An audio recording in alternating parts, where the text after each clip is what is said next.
Welcome to ProCharger TV.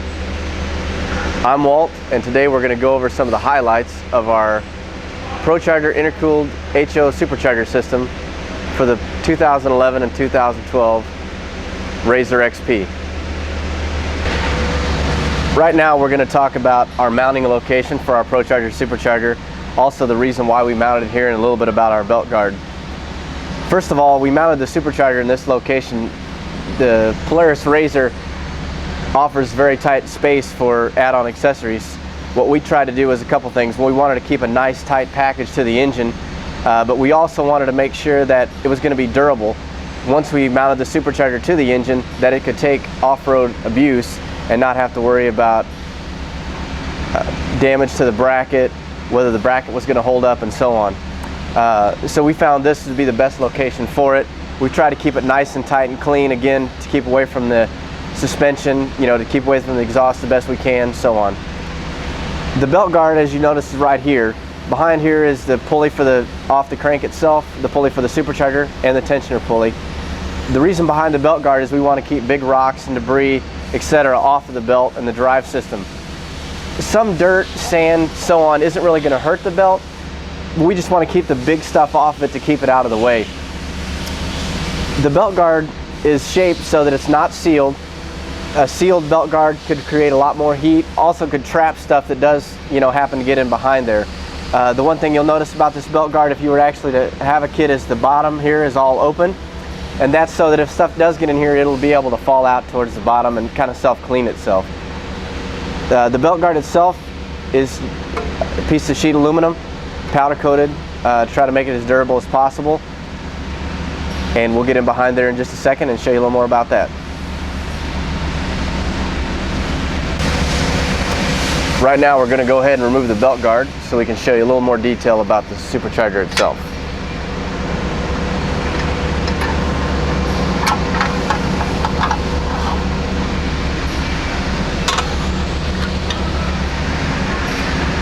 I'm going to point out a few details of our system right now. Got our new stator cover, our new drive pulley, Supercharger bracket, tensioner pulley, Supercharger pulley, our A1R Supercharger, and our secondary bracket. We're going to start talking about the stator cover itself. Our stator cover is made out of a solid piece of billet. It replaces the stock cast aluminum piece that you'll have from the factory. This stator cover is machined identically inside as your stock one. You'll remove your stock stator from your cover, install it into our new ProCharger cover. There's a drive shaft that will run off the end of the crank that comes through this that's sealed, and you'll have the drive pulley itself. Right here we have the Supercharger belt and the tensioner. Once this is installed, this is the ratio of how the Supercharger, the speed in which the Supercharger is going to turn. If you wanted to increase or decrease the amount of boost, you would change the size of the Supercharger pulley itself right here. As you can tell, it's a pretty simple, easy job. The drive pulley, you'll notice, has holes in it. The reason behind the holes are not only to lighten the drive pulley, but also to act as a self-cleaning tool. If anything was to get behind here, it won't get trapped between the stator cover and our drive pulley itself. The other thing you'll notice is our secondary bracket here. The reason behind that is that this bracket is an integral part of the stator cover and the secondary bracket. We wanted to make sure this was extremely durable and we're going to withstand the beating of an extreme off-road vehicle.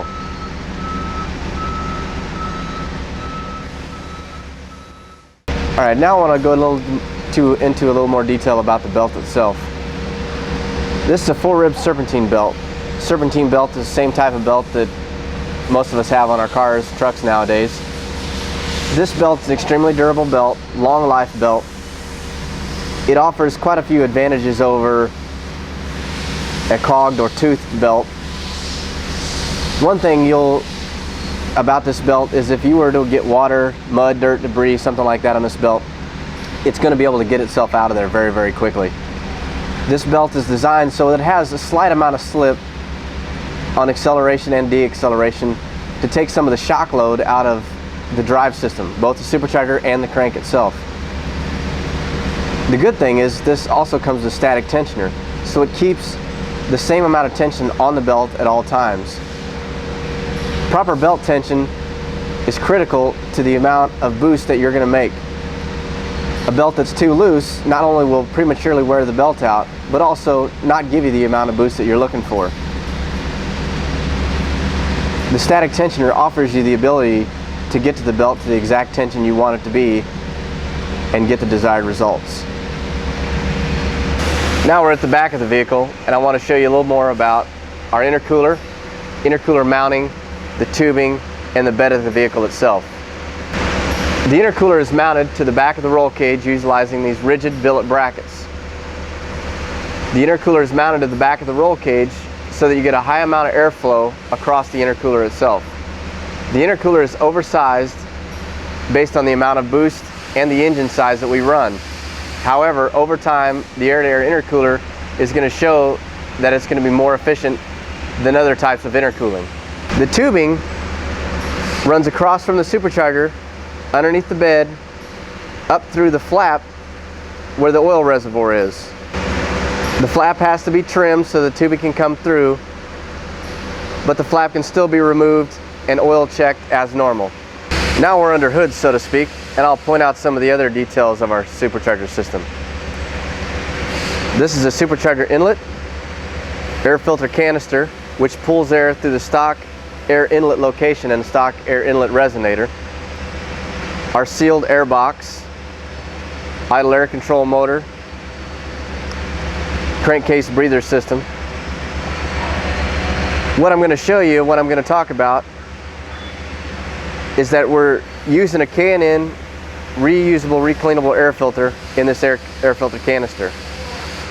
It's filtered before the supercharger so that dirty air, dusty air doesn't go into the supercharger or into the intake tract. This air filter is easily checked by removal of the silicone couplers on both ends.